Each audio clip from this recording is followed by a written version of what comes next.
এই টুনি, এই তুই তো বললি আমার সাথে পালাবি, আমি তাই রেডি হয়ে এসেছি, তুই এখনো রেডি হসনি কেন? আরে বেরোবো কিভাবে, বাবা তো গেটে বসে আছে। টুনি, আমি মালটাকে নাচ দেখাচ্ছি, তুমি পেছন দিক থেকে চুপি চুপি বেরিয়ে একদম মোড়ের মাথায় চলে যাবে। হ্যাঁ হ্যাঁ, যাও।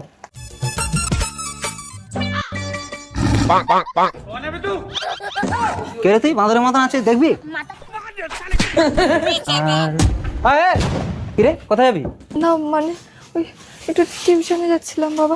তোকে পড়তে যেতে হবে না, অনলাইনে এখন কত মাস্টার ফোন করে দিলে বাড়িতে এসে পড়িয়ে দিয়ে যাবে। নমস্কার, আমি মাস্টার চাণক্য চঞ্চল বলছি। বলছি মাস্টারমশাই আপনি বাড়িতে এসে আমার মেয়েকে পড়াতে পারবেন? অফকোর্স। ঠিক আছে আসুন। মাস্টার সেজা বাড়ি যা। হট।